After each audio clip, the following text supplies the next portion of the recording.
Goa Organics వారి skin care, hair care, wellness products కోసం AP, తెలంగాణలో డిస్ట్రిబ్యూటర్లు కావాలను వివరాలకు స్క్రీన్ పైన ఉన్న నెంబర్ కి కాల్ చేయండి. తెలంగాణలో టీడీపీ అధినేత చంద్రబాబు శిష్యుడు ఎవరు అంటే మొదట చెప్పే పేరు రేవంత్ రెడ్డి. ఆయనను ప్రతి ఒక్కరూ చంద్రబాబు శిష్యుడుగాని అభివర్ణిస్తారు. కానీ ఆ మాట ఎవరైనా అంటే తంతా అంటున్నారు రేవంత్. ఓ ఇంటర్వ్యూలో పాల్గొన్న ఆయనను ఇటీవల తెలంగాణ రాష్ట్రంలో ఎన్నికల సమయంలో శిష్యుడు కోసం గురువు టీడీపీ అధినేత అయినటువంటి చంద్రబాబు ఎన్నికలలో పోటీ పెట్టకుండా విరమింపచేశారు.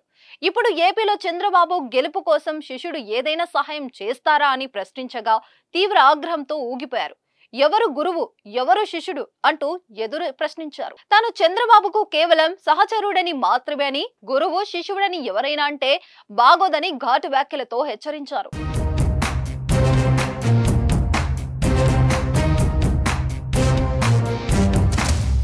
తాను ఎమ్మెల్సీగా ఇండిపెండెంట్ గా గెలిచిన తర్వాతే ఆ పార్టీలోకి వెళ్లానని, టీడీపీ పార్టీ అధినేత చంద్రబాబు కాబట్టి పార్టీ అధినేతగా ఆయనను నేను గౌరవిస్తాను అంతే తప్ప మరేం లేదని వెల్లడించారు. ఏపీలో కాంగ్రెస్ పార్టీ అధ్యక్షురాలు షర్మిల ఉన్నారు. ఆమెను ముఖ్యమంత్రి చేయాలని కేవలం వైజాగ్ వెళ్లి ప్రచారం కూడా చేశామని తెలిపారు. ఇతర పార్టీల కోసం పనిచేయవలసిన అవసరం తనకు లేదంటూ కూడా స్పష్టం చేశారు.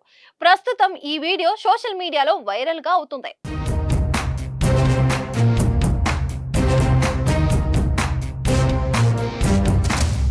ప్రస్తుతం రేవంత్ కామెంట్స్ పొలిటికల్ సర్కిల్లో చర్చకు దారి తీశాయి. రేవంత్ వ్యాఖ్యల వెనుక లోతుగా అర్థం ఉందని చర్చించుకుంటున్నారు. ఇటీవల రేవంత్ చంద్రబాబు ఒక్కటే అని వైసీపీ విమర్శలు ఎక్కుపెడుతుంది. చంద్రబాబు కోసం రేవంత్ రెడ్డి పని చేస్తున్నారని ఆరోపిస్తుంది.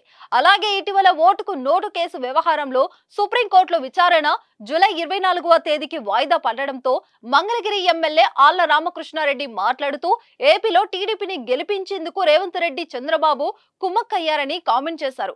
ఈ క్రమంలోనే చంద్రబాబు తన గురువు కాదంటూ కామెంట్ చేయడం చర్చనీయాంశమవుతుంది.